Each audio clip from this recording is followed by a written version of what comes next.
welcome to Tales of Honor Podcast, a podcast dedicated to telling the true stories of every recipient of the Medal of Honor.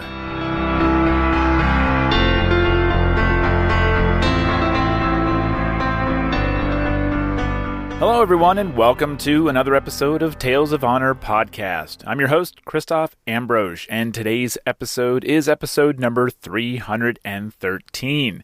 This is going to be another short one. I really do apologize for the short ones. I wish I had more information on some of these recipients, but unfortunately, I can only deal with the information that exists. I can't make it up. So, rather than making an episode longer than it needs to be, I'm just getting right and short and to the point.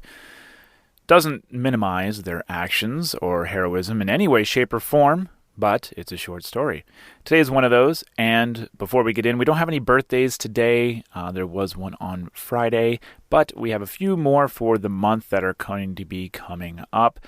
And I know yesterday was the 76th anniversary of D-Day, Operation Overlord.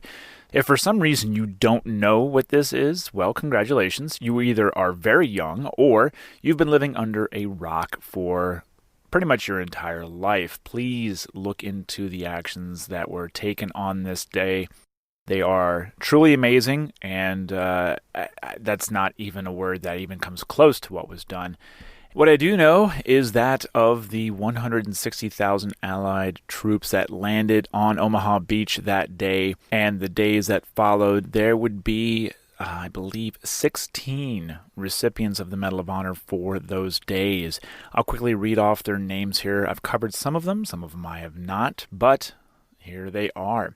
Private Carlton Barrett, First Lieutenant Jimmy Monteith Jr., Sergeant John Pinder Jr., Brigadier General Theodore Roosevelt Jr., Technical Sergeant Frank Peregori, Private First Class Charles DeGlopper, Private Joe Gandera, Staff Sergeant Walter Ehlers, Staff Sergeant Arthur DeFranzo, Lieutenant Colonel Robert Cole, Second Lieutenant John Butts, Corporal John Kelly, First Lieutenant Carlos Ogden, Sergeant Hulan Washington, Sergeant John Hawk, and Matt Urban.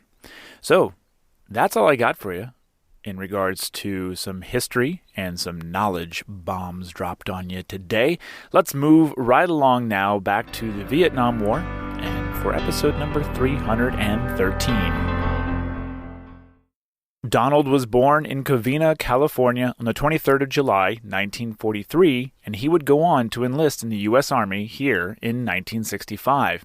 When he was deployed to the Republic of Vietnam, he was with Company A, 2nd Battalion, 12th Infantry Regiment, 4th Infantry Division as a combat medic, and it was his actions on the 27th of January, 1967, that would earn him the Medal of Honor. The citation reads, "For conspicuous gallantry and intrepidity in action at the risk of his life above and beyond the call of duty, he left his position of relative safety with his platoon, which had not been yet committed to the battle, to answer the calls for medical aid from the wounded men of another platoon, which was heavily engaged with enemy force.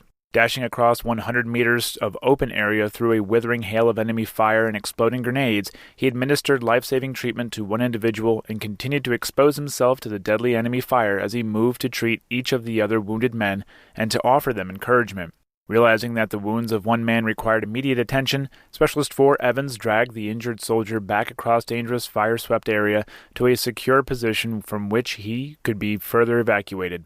Miraculously escaping the enemy fusillade, Specialist 4 Evans returned to the forward location. As he continued the treatment of the wounded, he was struck by fragments from an enemy grenade. Despite his serious and painful injury, he succeeded in evacuating another wounded comrade, rejoined his platoon as it was committed to battle, and was soon treating other wounded soldiers. As he evacuated another wounded man across the fire-covered field, he was severely wounded.